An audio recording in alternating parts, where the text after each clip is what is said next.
Hello and welcome to the Central Region MUFON monthly presentation. I'm your host, Margie Kay, and today we were scheduled with Keith Sealand, but he is AWOL, so I don't know what has happened to him. We've been in communication until a few days ago. So anyway, as it would happen, I do have a presentation ready. So um, you know, it's always good to be prepared with a backup. If you would like to make a donation, we would appreciate it at centralregionmufon.org. O-R-G. And, just even a small $3 donation would help out with our expenses. And we appreciate it. And then also, if you're not a member of MUFON, please join MUFON at MUFON.com. And there you will receive, as a member, you'll get a monthly magazine, and you'll find out about the annual conference, the MUFON Symposium, which is happening in July, coming up in Cincinnati. And you will also receive, if you're in the Central Region area, which is North and South Dakota, Nebraska, Iowa, Kansas, and Missouri, you'll receive our monthly newsletter that I put out every month. So please consider that. And so without further ado, I'm going to discuss some of the most impressive Kansas City area UFO sightings. And you'll want to stay tuned for this because these are some good ones. Okay, so the Kansas City area, as you may know, is one of the biggest UFO hotspots in the United States. In 1943, there was a crash in St. Joseph, Missouri. I bet you never heard of that. I didn't either until about 12 years ago when I was working on a case. There is actually no proof of this other than the fact that a reporter who had worked on this case informed one of our investigators about it. And then also a witness to the case who was a young boy at the time actually was on site. So in 1943, this boy was visiting his grandparents who lived next to the Missouri River. They heard a terrible noise and their house shook. The next morning, they found a silver disc UFO half buried on their property. And so they buried it completely under dirt. And it may actually still be there today. But what is odd about this is that the investigator or the reporter who worked this case became very secretive. He had gone public with it, and he was threatened by MIBs and military. He was told never to talk of it again. He was followed. His was wiretapped, and this is actually investigated some time ago. But this is what happened. He actually went off grid, and he was able to. He spoke to one of our investigators from a payphone in another state for an hour, and then he got off the phone and he said, "Don't ever contact me again." So this is a very bizarre one. And so I mention it only because there were two witnesses that came forward. Then in Odessa, Missouri in 1943 as well, another witness said that her father, aged 93 in 2014, was a Nazi. He was a UFO site investigator worldwide, and he was a very famous UFO investigator, and he worked for all of the governments. He worked for Germany, England, United States. If anybody had a UFO crash, this person was called in. And the only reason that I have come forward with this publicly now, I've never mentioned it before, is because I believe that that man who was 93 in 2014 has probably passed on. And so we kept it quiet until now. But apparently, the witness found a small silver disc with no markings, seams, rivets, doors, or windows, and buried it in a small cave on site. Now, the reason that the investigator did that is because they could not find a vehicle large enough to move this craft without it being seen by the public. And so they actually buried it on site and covered it up. And it could possibly still be there. But other than the fact that it is in the general area of Odessa, Missouri, we don't know where that is. Okay, 1953, Kansas City, Missouri. A witness was 8 years old at the time. She said she was playing with two other children, and they were in a neighborhood with a cul-de-sac, and then there was quite a large area where there were no houses, just trees, grass, and bushes. And there was a small culvert that went down to a small stream. And while she was playing, they saw a small disc-shaped craft and three small beings working on the craft. Apparently, it was damaged, and they were attempting to fix it. The other children ran home, but this lady sat there and watched them for a while as she hid behind a bush, and she watched them, and then she decided to go get her father. So she ran home and got her father and begged him to go with her, and he finally caved and said, okay, I'll come see. But by the time they returned, the craft was gone, and the little people were gone.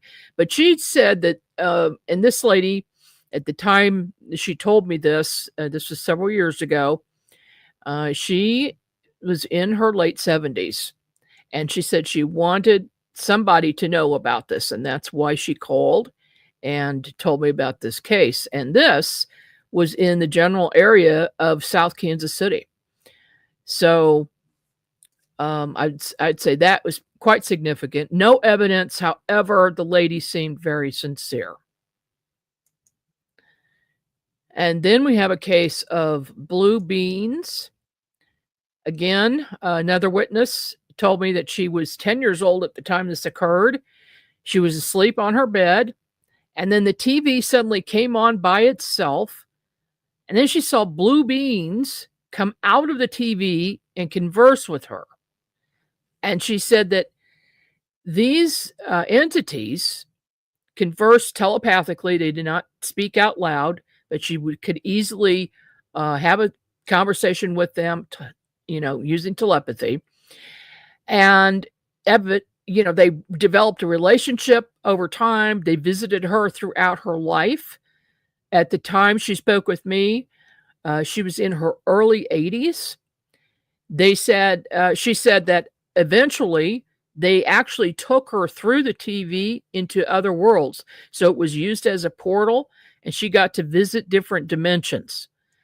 And again, the lady seemed quite sincere, and she said she just wanted to tell somebody about this because she'd never spoken about it to her family or anyone else, because she was afraid of ridicule because it was so bizarre.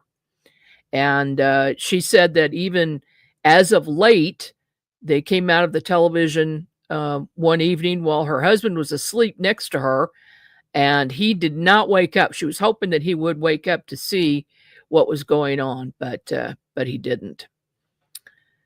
So, yeah, another one for high strangeness.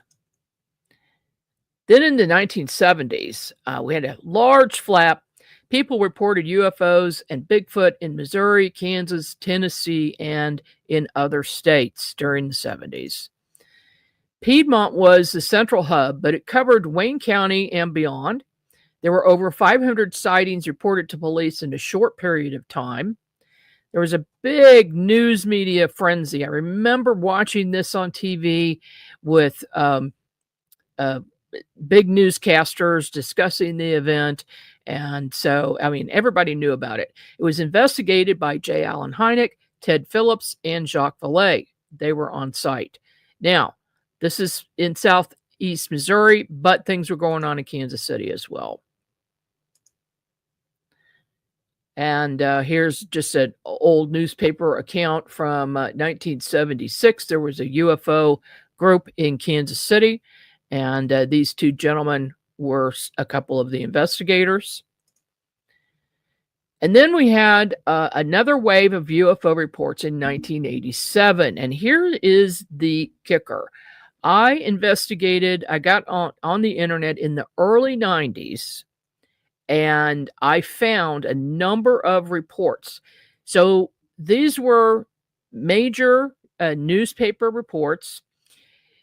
They included several people who saw UFOs over downtown Kansas City, and multiple witnesses, large UFOs hovering over the buildings in downtown Kansas City.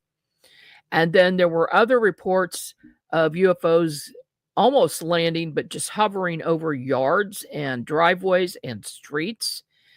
There were multiple witnesses, a lot of newspaper accounts. However, I I remember downloading these at the time, but I can't find it now. I cannot find any of them that I downloaded. So I recently gone back to try to find this evidence. There's nothing. Absolutely nothing is left over from the 1987 report. So somehow these things have been removed from the internet, which I find very odd. And here's one from 2010, 10:10 p.m. in Overland Park, Kansas. The witness says, my husband and I were outside and we looked in the sky and saw a triangular shaped object just above the tree line. There were 3 lights at each point, pulsating red, blue, green, and white. We took a picture, and what is shown on the film was not visible to the naked eye. Now, this is something that we find commonly. What you see with the naked eye looks different on video. We then came back out at 5:30 a.m. Central Daylight Time, and the object that we saw was gone. But when we looked to the left, another object of the same size was there. We've never experienced anything like this before. Scary and exciting. Yes, I guess so. And here is a picture that she submitted. So she's describing one thing, remember, with the naked eye. She said, 3 lights at each point, pulsing red, blue, green, and white. But that's not what is shown in the photograph. And here is a close-up of that. It's a little bit pixelated, but you get the idea. This is very odd, but here is some photographic evidence. Then in 2011 and 2012, we had a very large UFO flap in Kansas City that just about sent me over the edge. There were so many. The reports began to increase in the area in April of 2011. And this started in Raytown, Missouri. A police officer reported a triangular craft over his house and an entity in his backyard. At 3:15 a.m., the witness's German Shepherd came to rouse him from sleep. The reliable watchdog was incessantly barking at something in the backyard. The policeman began to walk through the house to the back door, and he was surprised to see a blue-white light shining through the window in the kitchen door, which he said was very, very bright. And he thought that was odd, but his first thought was it was a helicopter and it was a light and they were looking for someone. He'd never seen lights like those coming from outside. He was shocked that he heard absolutely no sound. So though having faced danger many times during his career, something about this occurrence made him feel very uneasy. He proceeded to get his gun from the bedroom, but inexplicably put it on the counter in the kitchen, and he left it there before he went outside.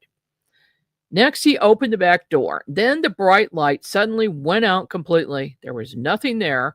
He looked up and he saw the source of the lights, which was a dull, 50-foot wide, black triangular shaped UFO.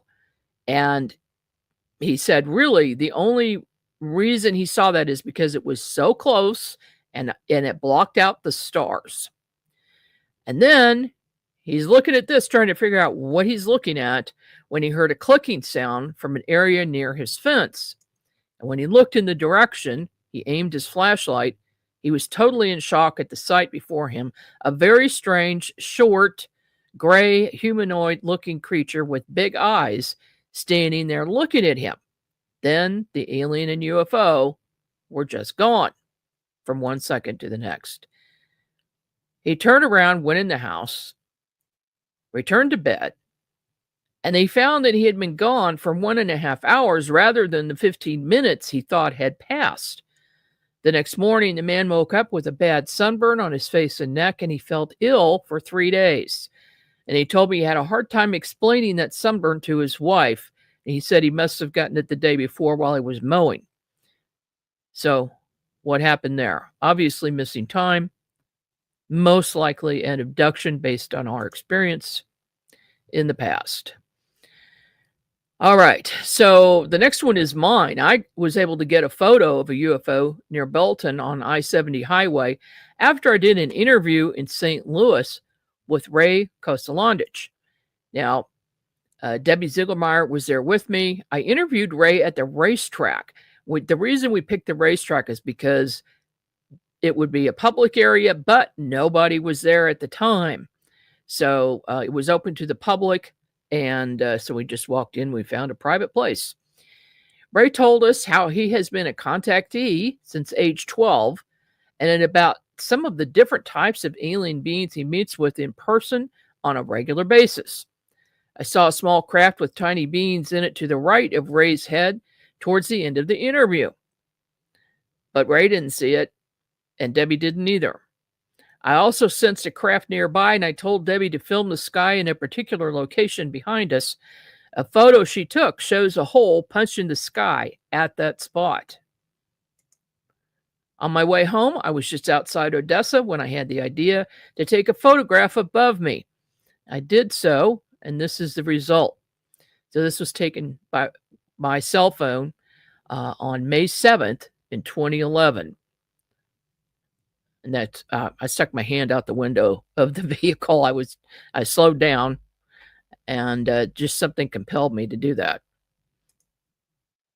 So on May 7th to 14th, 2011, witnesses reported seeing fully armed Apache helicopters in Lee Summit and Blue Springs for 7 days, 24 hours a day. When one landed, another took off. And my secretary was a witness to this. She lives there, and she said they were very noisy. They were flying low, and they seemed to be flying in a search pattern, in a grid search pattern. They were definitely looking for something. And later on, I connected the dots between what I saw in Odessa, how I had begun that interview with Ray in St. Louis, and I thought maybe his contactees, his contacts, UFO, followed me to Kansas City, and then this is what they were looking for. Well, that is what they look like, and that is really had the citizens of Blue Springs scared. On May 14th, there was an incident on I-435 at 8 p.m. An insurance agent and 2 other witnesses stopped on I-435 highway to watch a strange scene unfold. Now, I want to explain for those of you who do not live in the greater Kansas City area that this is one of our larger highways with multiple lanes, and you do not stop on it unless it is a major emergency because it's not safe. After he pulled over, he counted 125 balls of orange light shooting out of the tree line and then split into 3 and go up in the sky in the same exact place. It would all come out, go for a while, and then go straight up into the same location in the sky.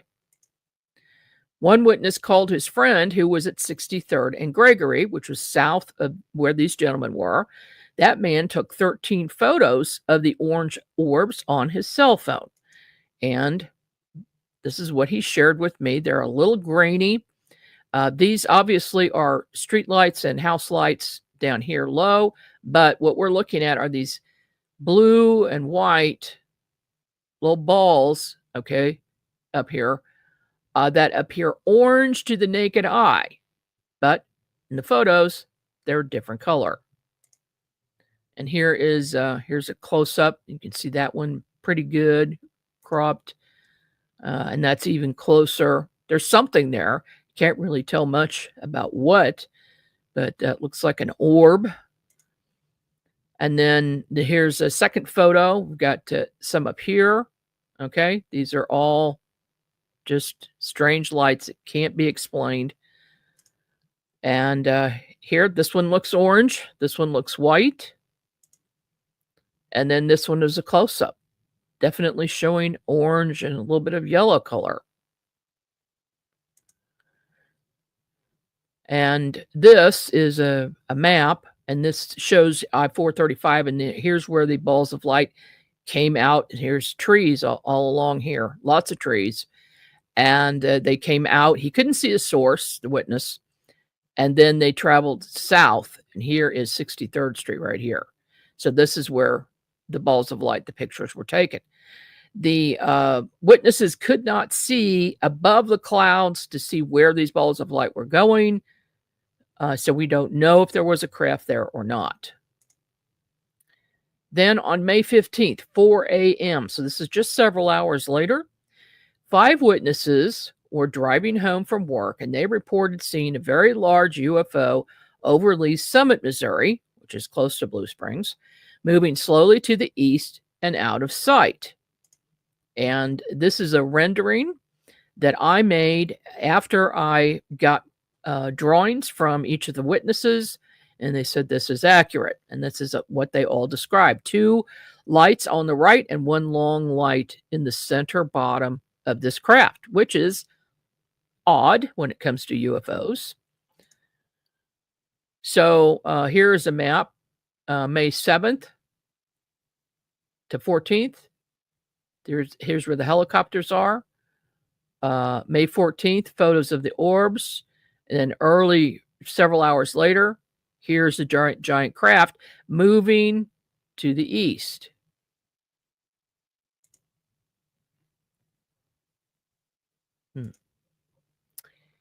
So in Belton, in June of 2011, there was a close encounter with 5 witnesses, 1 adult and 4 teens. And this was a very interesting case.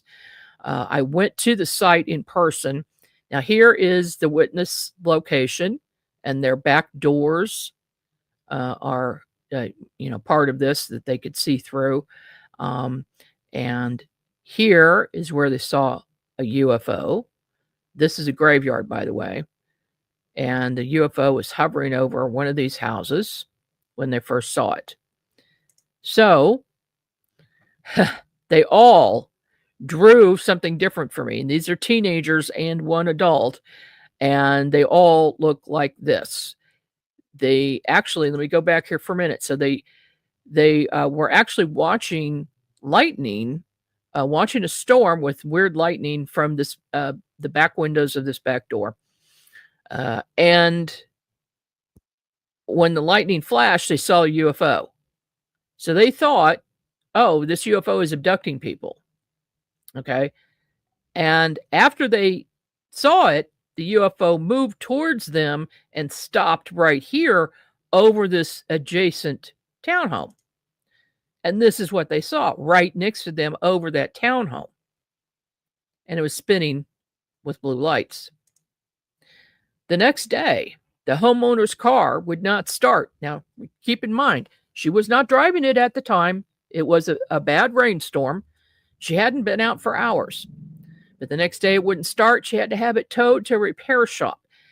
They said it had 6 things wrong with it, including the entire electrical system, which the mechanic said had been burned out, and they could give no explanation as to why that happened. And I might mention that every one of these teenagers and the adult involved were very credible and very serious about what they saw. Then in October of 2011, we had the biggest UFO flap in history, I'm sure, in Kansas City, although the 2019 one will come in a close second. 95 UFO reports were received by Missouri MUFON in October statewide, the most received for any area worldwide, according to International MUFON. 94, or maybe a few less of these, were in Kansas City. Some of them were explained. There are these fantastic flying teams that do stunt work, and they have flashing strobe lights all over them.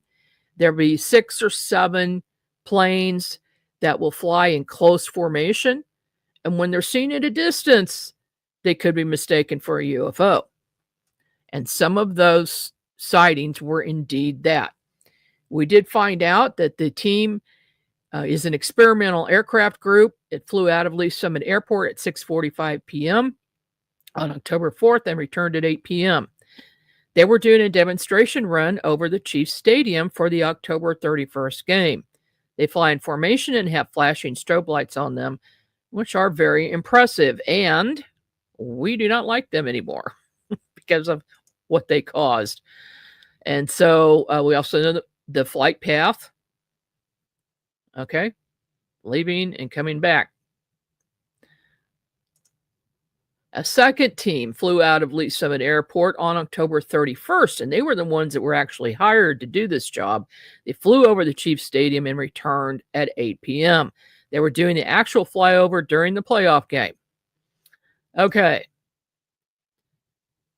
But the B-2s were on yellow alert in October. It flew over Kansas City on October the 4th between 8 p.m. and 8:15 p.m. Out of 95 sighting reports, 47 remain unexplained to this day. 3 MUFON investigators worked on these cases. I did most of them. We have obtained radar reports from October the 4th only. Debbie Ziegelmeyer helped with this case.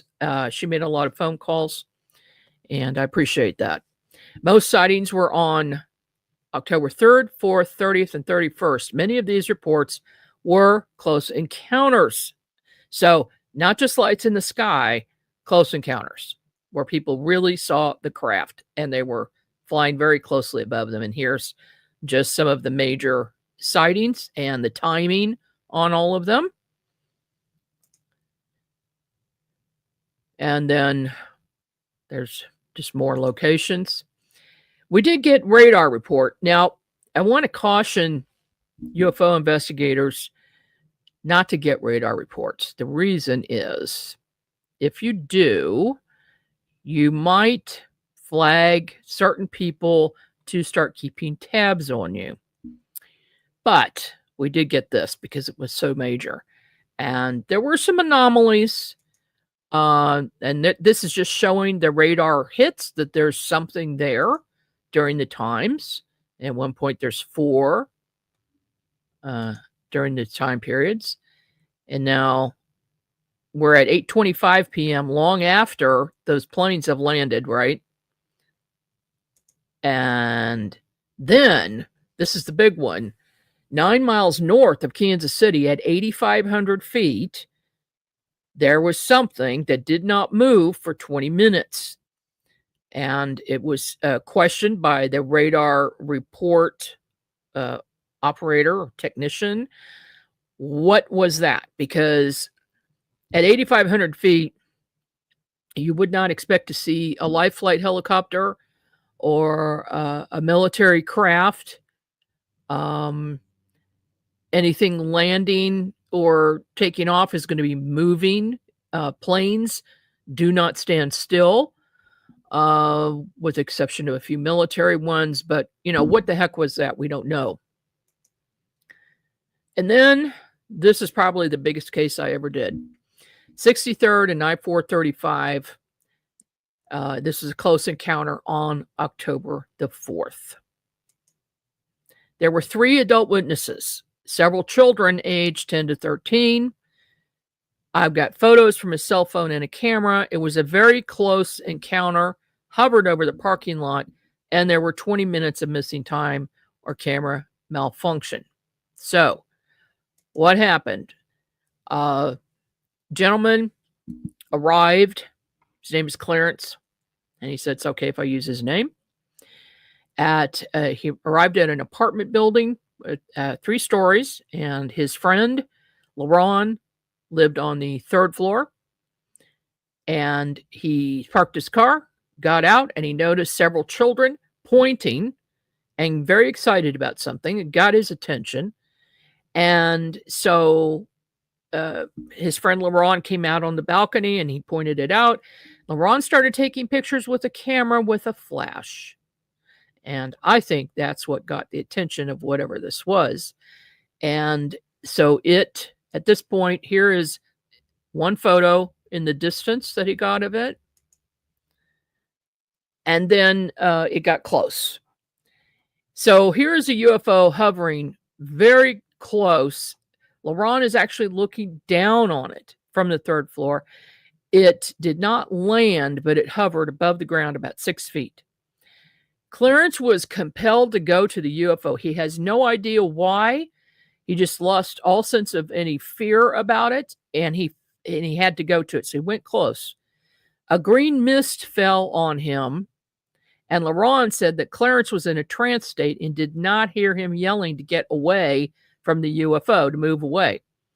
He now has fresh marks on his shoulder, a possible implant in his neck, and since then, since I wrote this, he's got several more. He continues to have sightings to this day. So does LeRon. Both men had sightings when they were children, and even more than that, they saw extraterrestrials when they were children, long before they knew each other. So here is the balcony, and this is LeRon, and he is showing me this craft. So the craft is in this general area. And then he put his SD card in his television to show me the pictures that he took. And now at one point, the craft was stationary, but then it moved up to show the bottom of it. So, and then it tilted up. And while it was doing it, they said it made horrible loud noises, like something out of a sci-fi movie. And this is the bottom of the craft that we're looking at. And here, this is a close-up of it. He said that the lights were moving. They looked like they were alive. It looked like the whole craft was alive. And it was also somewhat transparent. So you could actually see through it, but you could also see that it was a craft. And here, the two men are showing me the height of the UFO, the closest it got to the ground. And Clarence now has healing abilities that he did not have before, and his life has completely turned around for the better. He has possible implants, he has unexplained marks, and he's drawn to the Kaw River for some reason. Both men continue to have sightings today, and they told me not too long ago that they had a big one at Swope Park in Kansas City. They had gone there, and this sits up on a big hill, and they saw a UFO around a hill, and they saw helicopters chasing the UFO, and then it finally shot off and away at a long distance, so the helicopters left, and a few minutes later, the UFO came back, and then helicopters came back, and they were chasing it again, and then it left for good. Strange stuff. Okay, this is a case in Lee's Summit, Missouri. Also very interesting. On October the 31st, a woman took her kids trick-or-treating in Lee's Summit. By the way, she's a psychologist. There were 30 witnesses in this event. A craft hovered. There was an hour of missing time as well. And yeah, here is her first picture. She was on Colburn Road in Lee's Summit, and she noticed something strange and took a few pictures while she was driving her car. She had the kids with her. They were getting ready to go trick-or-treating, and also her mother-in-law was with them. And then here's another one. It was flying very low. That's kind of indiscernible, but something there. We don't exactly know what. And what happened with this case, she arrived at the neighborhood where they were going to go trick-or-treating, got out of the car, were talking to a few people. She said there were about 30 people outside, adults, teenagers, kids. And all of a sudden, the UFO was a disc shape, and it came in very close, just over the tops of the houses, and it came over towards them and hovered over the neighborhood for several minutes. And she said she looked around and every single person quit talking and they were staring at this thing and they were in a trance-like state. She said it was like watching something like the Stepford Wives. It was so scary. Even her children and her mother-in-law were doing the same thing. And she was the only one who didn't. And she thinks maybe because she's a psychologist or psychiatrist, she, had been working with the mind. She's been working with hypnosis and things like that. Maybe she had a little more control over her mind. We don't know for sure, but that's a theory. And then the next thing she knows, everybody just snapped out of it, went back to normal about their business as if nothing had happened. And so she talked to a couple of people and said, did you see that UFO? And they go, yeah, that's no big deal. And then they went off and she's like, what is going on here? And then she also noticed that her car was cold. So in her mind, it had just been a few seconds or a few minutes from the time she stopped the car and it was cold inside. And so she thought, maybe there was some missing time involved. But a few days later, I talked to her like the day or two after this event. A couple days later, she called some of her friends because I wanted to get their witness accounts. And all of them said they don't remember a thing. They don't know what she's talking about. That didn't happen. But at the time, they acknowledged that it happened. Very strange. Then on October 15th of 2011, this was a big, very big UFO. Two witnesses who are professional videographers were leaving a job, and it was late at night. It was about 10:30 at night when they were headed home. They had all their equipment in the trunk of the car. They didn't have a video camera on them, even though they're pros.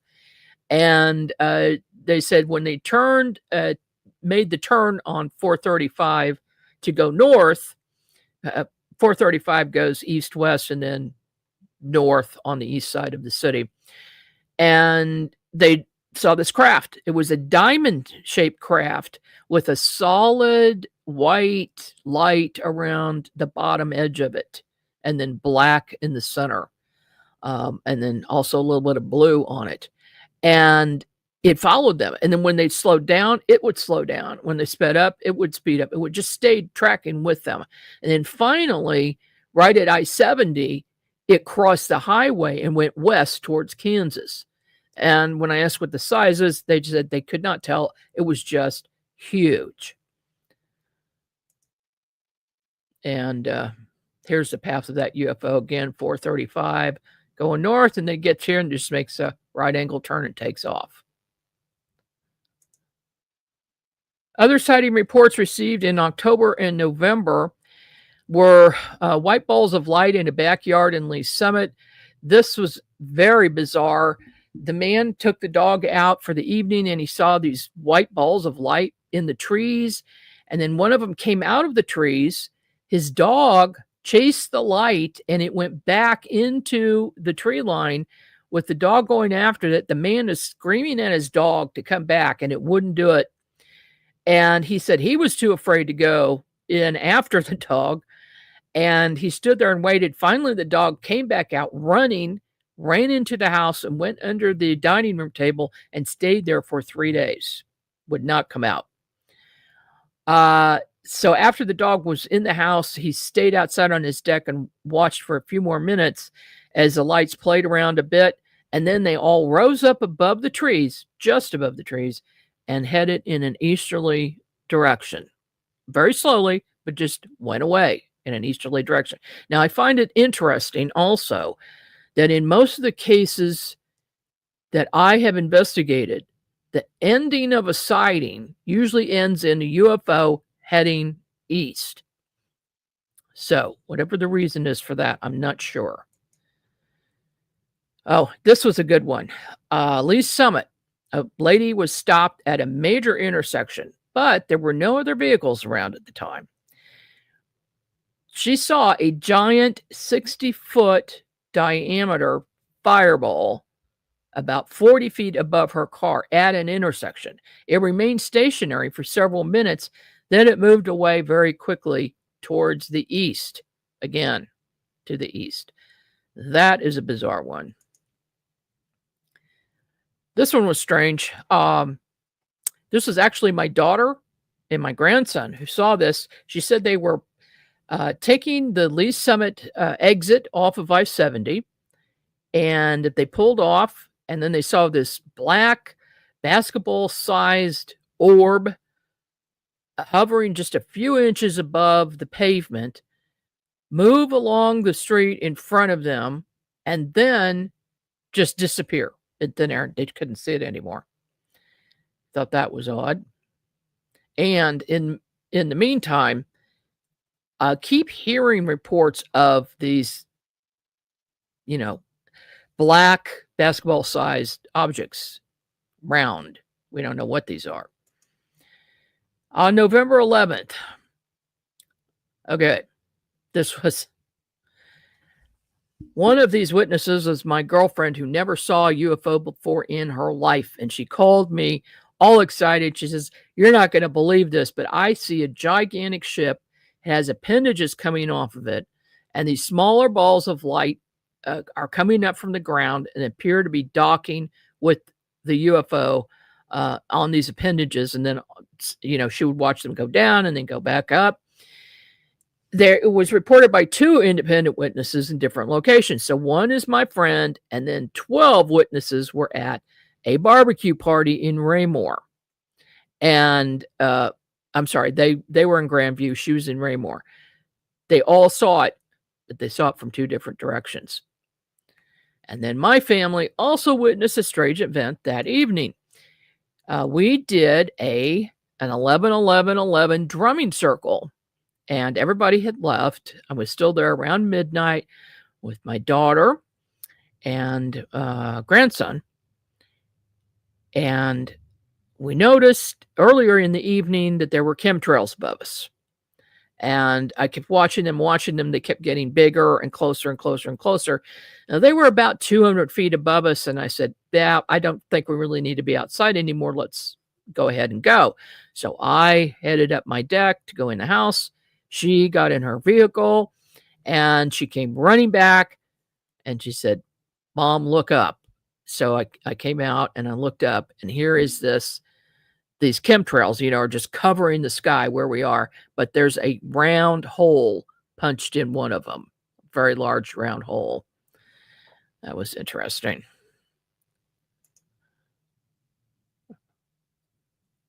Yeah, this one. Oh, okay. There on October the 4th, multiple sightings. One of them was observed by a police officer. He said it was round and it had moving lights around the center of it. It remained in the same place for approximately 30 minutes. He stopped at Quick Trip after he had watched this for a while. He got it on videotape. Other witnesses approached him and asked him, "Did you see that UFO?" And so there were other witnesses. He took about 20 minutes of video with his patrol car dash cam. Now, the reason he only took 20 minutes is because they only got, at the time, one videotape to use for their entire night. And if they made a stop for any reason, they had to, to use that. So anyway, he turned that video in to his police chief. And I called the next day and I asked the chief if I could come watch the video. He says, "Well, I can't give you the video." I said, "No, I don't want you to give it to me. I just want to watch it." He says, "Okay, why don't you come on Friday?" So Friday morning, I called. I said, "Is it still okay if I come out there today?" And he says, "Oh, I'm sorry. The tape is missing." So I asked the witness about it. He said that the staff saw a man dressed in a black suit come in and go visit with the chief, and then he left. And the chief now would not speak about the video any longer. So that was the end of that. Officer Pierce now assists me on cases. He's assisted me on several. But it turns out UFOs are running the family. His father told him that he and his mother had a close encounter when he was 15. Also, he and his family have experienced something very bizarre with beams of green light appearing out of nowhere in their front yard or backyard or street in front of them. And other neighbors have witnessed these weird beams of light as well. He's also had 3 more sightings since the first one. And his son, who is now in his 20s, had a major UFO sighting. So there were some oddities about October of 2011, and here they are. The temperature was between 55 and 87 degrees on October the 4th. The missing baby Lisa. There's a case. If you look it up online, you'll see it. It was an 18-month-old child was missing from her home, and the police investigated. This was all over the news. And in one of the news segments, there was an interviewer, I believe it was Channel 5, who interviewed 2 boys. And the boys said that they were supposed to be asleep. They were having a sleepover. And the parents didn't know they were awake. And they were looking out the window when they saw a monster carrying a baby. Well, that has perplexed me ever since. First of all, that interview has disappeared off of the internet. Secondly, at least 9 people told me about this interview in a MUFON meeting in Kansas City. They all saw it. I didn't see it originally, but they told me, so I believe them. Now, to a child, I suppose that an extraterrestrial would look like a monster. And the only reason I'm making this connection is because of all the UFO sightings that were going on. We also had balls of light and UFOs in October and November in high numbers. Earthquakes in Kansas City, November 5 and 7, which never happened. The experimental flying teams never happened before and haven't seen them since. The B-2 bomber. The armed Apache helicopters doing searches and possible experimental drones as well. These events were covered in multiple TV, radio, and newspaper reports. It was covered on Coast to Coast AM on November 22nd with Linda Moulton Howe, and I did an interview with her. Hear Linda's report at earthfiles.com if you want more information on that. Then January 6th, I got my first cattle mutilation case. It was near KCI Airport. I was able to contact the reporter who contacted the witness, and the witness allowed me to come up. The ground was indented as if the cow had been dropped. Now, by the time I got there, along with the police officer Pierce, the rancher had moved the cow. And the reason he moved the cow is because of all the onlookers who were stopping to see it because it had been covered in the news. And he didn't want any more attention. So, but that was good because we could see this outline where the cow had been dropped. The vet said that the organs were removed with precision cuts by someone who knew what they were doing. Now, keep in mind that this is a locked gate on a locked ranch, and it's heavily patrolled by police because it's right near KCI Airport. And in fact, we were stopped by the police at the time and asked what we were doing, and before we were able to actually gain access to the property. We took samples of the ground inside the area where the cow was and a control sample from outside the area, and I sent those in for analysis, and the cow mutilation was, let's see, here's the gate. So the cow was originally right about there. It's a big ranch. And then here's the ground, and it's showing where we took samples, and you can see this is where the head was, okay, and the body like this. I sent the samples to Chuck Zukowski in Colorado. He did testing, he sent them to a university there, and they were done on 2 samples. One from, he had a mutilation case in Colorado at the same time. Those samples were found to be highly non-water soluble, meaning that the ground was exposed to a very high temperature, which remains unexplained.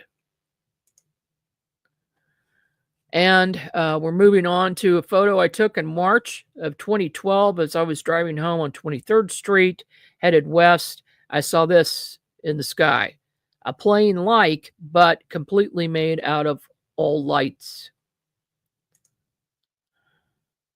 And then we have the Kansas City lights. In April of 2012, witnesses in Blue Springs began to see strange lights in the sky and reported this to MUFON and KCTV5 News in early May. They had been watching them for about 2 weeks before they made this report. KCTV5 met the witnesses on site and saw the lights themselves and more shooting across the sky. The camera operator was so scared she refused to return the next night. So what happened was they called me, but I had another investigation that I had to do. So KCTV5 was out there the first night by themselves without me. The next night, I did go to the scene with Officer Pierce. I met with the witnesses, interviewed them, and spoke with the reporter, Dave Jordan, and the camera operator, the new one. Officer Pierce was also there with me for an hour. So another complaint that we were having was in that area of Lee's Summit and Blue Springs, people seeing laser-like lights going horizontally through the sky, red and white in particular. And they said they were just very, very bright. They looked like lasers being shot, but they couldn't tell where they were coming from and had never seen anything like it. So while I'm setting up with my high-powered binoculars, I was setting up and aiming in the direction where they see one of these lights come up at night. And I honestly, at the time, I was thinking that they were planets or bright stars that these people were seeing. So I aimed my binoculars in the area where Venus should be coming up. And as soon as I looked through binoculars, one of those laser lights went through and blinded me for about 2 minutes. And Officer Pierce was with me. He saw them with the naked eye. I said, "Did you see that?" He goes, "Oh, yeah, I saw it." And I was actually blinded for a couple minutes. Then my eyesight returned. Then it got interesting. As if that weren't enough, we saw super bright lights appear. Now, again, they both appeared before dusk, before you could see anything else in the sky. I thought one was possibly Venus and one was Arcturus. But when I looked at my sky map, Venus was still below the horizon. So they had super bright lights. There are always 3 colors. They flash at 0.33 second intervals, so 3 times in 1 second. They sometimes shoot across the sky, then return. So the reporter, Dave Jordan, told me that the night before, they had been watching one of these lights for like an hour and a half when all of a sudden it shot across the sky to the opposite horizon and then returned exactly where it was. And that is what scared the videographer and why she would not return. I understand that. So I'm listening to these stories just incredulous. But I saw them myself. After it got dark, really dark, then I could really see the brightness, the size. They were larger than planets. They were brighter than any planet in the sky. And they flashed the 3 colors. And they both, 2 of these lights appeared at the same time. They were flashing the same color. So I looked through my high-powered binoculars at the one in the area where I thought Venus should be, but still it wasn't. It was below the horizon. When I saw a grid-like structure around this bright light, and you could even see the shadows of it, and it was metal, was bright, shiny metal, looked like a large grid, and then I see this thing that I can only describe as a transformer come up over the side, go down, and then go back behind it. It had like a head and shoulders, but mechanical looking. And my reaction was, oh my God, because I couldn't believe what I was seeing.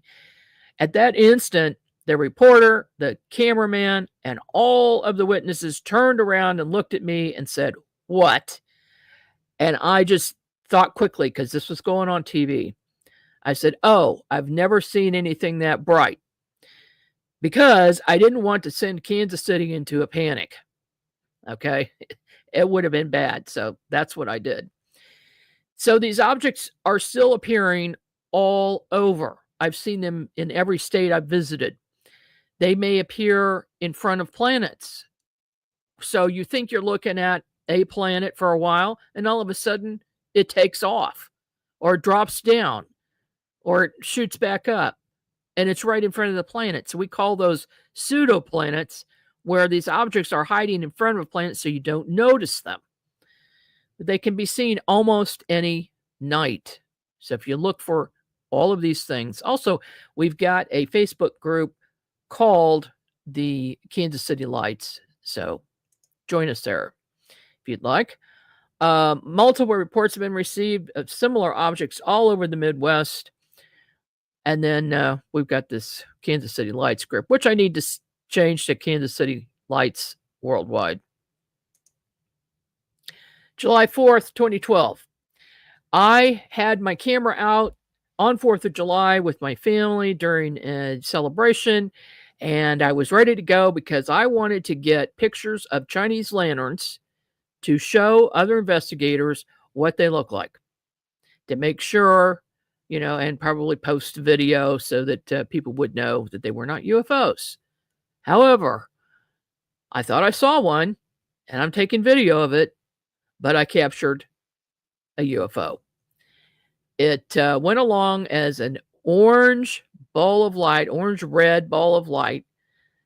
And then when it got to a certain point, we're looking at the back of it. The back lit up with these lights starting on the right and going all the way over and just lit up the back of the object. That was not a Chinese lantern. And then we had a helicopter chasing it. Lake City Army Ammo Plant. This is a site of multiple UFO sighting reports. In 1969, a gentleman reported a chrome sphere over the plant for 2 hours. Now, this came from a man who was 69 years old at the time. He reported it about 10 years ago, and he said he just wanted to tell somebody about it before he passed on. He'd only told his family and no one else. And he said what happened is he was working late at night. They had no air conditioning. They did their print shop at night because it was cooler. And they had fans on.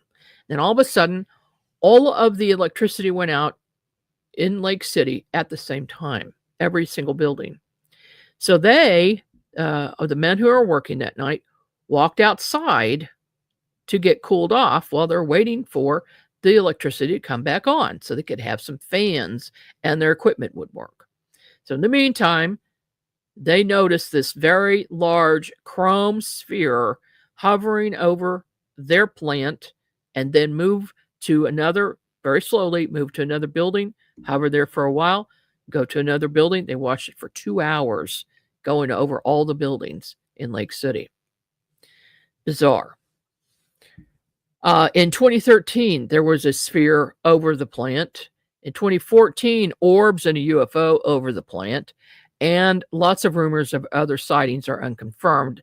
And I also received some reports from a deputy sheriff who has seen multiple balls of light in the general area heading towards Lake City. And this is what they do. They make ammunition, of course. One of the few photos of the inside. The plant is large. and it's in an area that's not very populated. They've got a large area blocked off, of course, high security, and they're going to be expanding that plant to double the size soon. And so that's another view from the top. And in Sugar Creek, since 2011, there have been multiple sightings. Extraterrestrial was observed by me on site. Witnesses have obtained photos of extraterrestrials, and investigators saw a disappearing owl. This is a big, big case. Jean Walker is the lead investigator on this case, and she does a separate presentation, which she will be doing soon. So you'll be able to see that. But it is one of the strangest cases ever, and it's ongoing. It hasn't stopped. And the woman involved has moved 3 times, but she still has multiple sightings of UFOs. And she's also taken pictures of extraterrestrials on her property, which, after we look at them, disappear. The photos disappear. But Jean Walker and I have seen those photos. So that's another strange case, but I'm going to let Jean go into detail on that on another presentation. Then July 19th, 2019, we had mass hysteria in Kansas City. There were multiple objects. Most people saw 2 objects at the same time. A few saw 3 at the same time.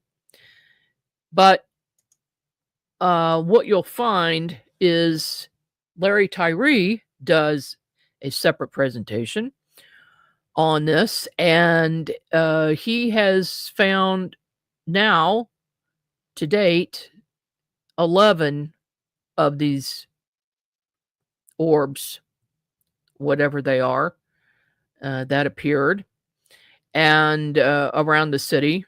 So and it's a large area, so at least 11 separate ones, but he was able to get fast movers in them. So I'm going to let him show his presentation on that, but you will find that in, I think we had 7 people send in video, and in the video, as we're looking at it frame by frame, you can see all these fast moving craft around these objects.